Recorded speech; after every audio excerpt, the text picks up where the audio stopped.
Hello everyone, today I'll be presenting the quest of finding the golden ratio of a seed. Here is the structure of my presentation. To start, let's first take a look at this plant. A common trait between both humans and plants are afraid of is our species dying off and going extinct. To counter such disasters from happening, they create offsprings through a process known as seed dispersal. With that said, how does seed dispersal work? The fundamental point of such a process is to move seeds far away from their parent plant to new locations. This allows them to colonize a new area and establish another plantation family. Seed dispersal involves many different variations, including the following: animal dispersal, water dispersal, explosion dispersal, and lastly, wind dispersal, where seeds are carried by the wind and will be the main focus of this presentation. The mechanics of wind dispersal includes two main components that are required in order to have a successful flight: the wings and the tail. With that said, what are the pros and cons of wind dispersal?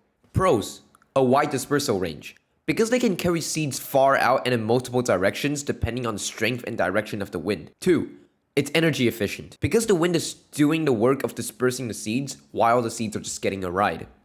Cons: 1. It's unpredictable, because we are not able to control the direction nor the strength of the wind. 2. High seed wastage. The seeds may not land far from the parent plant or somewhere else they can take root. 3. Limited possibilities for colonization. This depends on the habitat that the seeds are in, because denser areas may lead to obstacles during dispersal. From these pros and cons, we can tell that getting a longer flight duration will allow wider colonization, which leads us to the goal of this experiment: minimizing the cons and maximizing the flight duration. The main factor that really caught my eye was the ratio. Hence, the question that emerged was, what is the best ratio of the seed when comparing the wings to the tail? The hypothesis that emerged was that a ratio where the wings are slightly longer than the tail would be most optimal, and this is suggested by the seed's natural design. For the process, I did the following: 1. Find many printer papers, A4 size. 2. Fold and cut the papers to create 5 paper strips into 4 by 26 centimeters. 3. Fold the papers in half, making them 2 by 26 centimeters. 4. Cut the papers into each of the following different ratios, which are on the screen.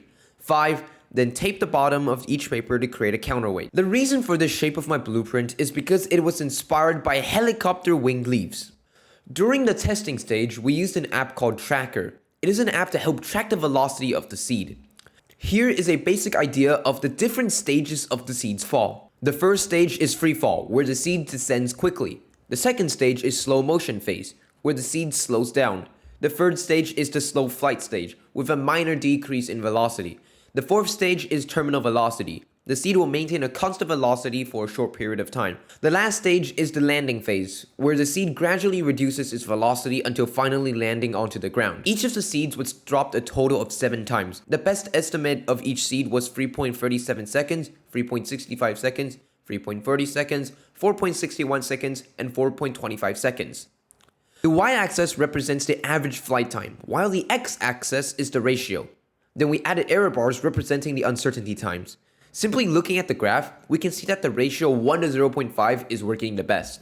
We learned that smaller ratios of the tail to the head will generally lead to longer flight times, while larger ratios tend to result in faster descents. In my experiment, the seed with the ratio 1 to 0.5 was both the most successful at extending flight times and the most stable, hence the smallest error bars. Also, excessively large and small ratios should be avoided for the following reasons. For larger ratios, there will be a stronger gravitational pull, even though there is more air resistance from the larger surface area. For smaller ratios, the wings will be too small to support the weight of the seed, resulting in it being unable to balance correctly. Side note, paper softness will have a significant impact on seed flight time. To conclude, my hypothesis was confirmed. Having a ratio estimated around 1 to 0.5 was in fact the most effective one out of the other ratios. Some key takeaways to consider are: 1. The importance of the 1 to 5 ratio.